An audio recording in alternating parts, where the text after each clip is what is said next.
Ireland, a land surrounded by one of life's essential tools for survival, water, a resource we must look after responsibly. There are few farms with heavy wet soils that do not have a problem with rushes. They limit the production potential of the farmland, and where they come to dominate fields, rushes reduce biodiversity. Options to address this problem are limited. Cutting can offer short-term control, but must be repeated on a regular basis. Increasingly, residues of pesticides, especially MCPA, are being detected in watercourses, which could ultimately end up in the water you're consuming. This video will demonstrate the correct procedures when applying pesticides to grassland, with an emphasis on rush control by MCPA-based products. Mayo farmer John Joe Murray speaks with his Teagasc advisor Mary Roach about controlling the rushes on his farm. First of all, we've got to cut what's there.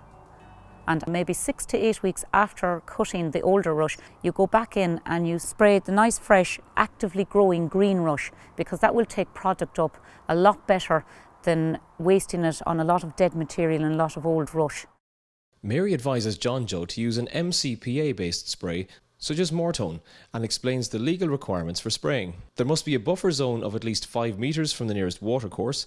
The product is not for use in a knapsack sprayer and is not for use in a weed licker. The tractor sprayer must also be tested, and the user must have done the course to be a registered pesticide user. Check the weather forecast. There should not be any rain forecast for the next 48 hours. Also the ground conditions, that you have good driving ground conditions, no standing water in the field. Mary also advises against spraying in the wind, so as directed by his Teagasc advisor, JJ takes to his tractor to top the rushes in preparation for spraying. 6 to 8 weeks later, John Joe determines that it's the opportune time to spray. He checks the weather forecast. He then ensures his ground conditions are suitable for spraying. He then purchases the pesticides from his agri-store. Chemicals can provide effective long-term control, but must be applied with care to the environment and should only be considered if other methods are unlikely to provide adequate control. Products containing the active substances MCPA have been shown to be effective in controlling rushes, but must be used in accordance with the label recommendations. The distributor explains to John Joe the correct use of the product and advises that traces of MCPA have been found in watercourses locally. Always read the label carefully and stringently adhere to the 5-metre buffer zone. Now, do you mind if I take your name, address and phone number for record? John Joe Murray.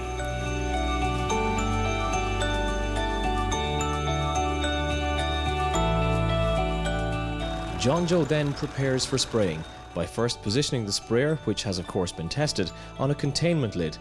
He then 3/4 fills the tank with water, ensuring the hose doesn't drop into the tank in the process.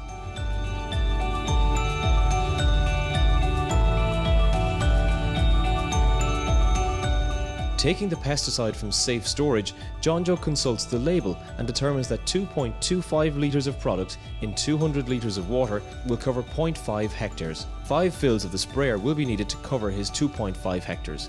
Donning his safety mask, he proceeds to measure out his requirements.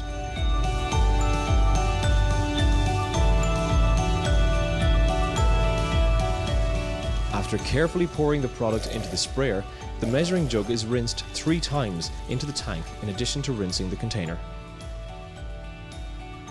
John Joe fills the sprayer with water, checking for adequate agitation within the tank.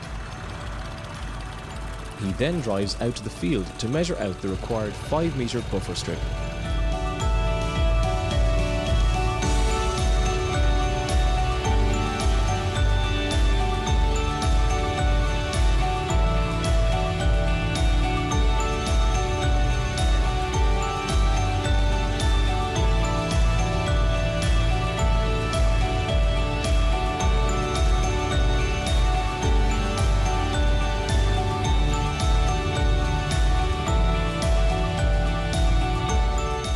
Once John Joe has applied 5 tanks to his field, he 1/3 fills his tank again with water to spray out the washings. Spraying complete, it's important to wash down the booms in preparation for future spraying. Finally, John Joe fills out the required records of use, safely completing the spraying process.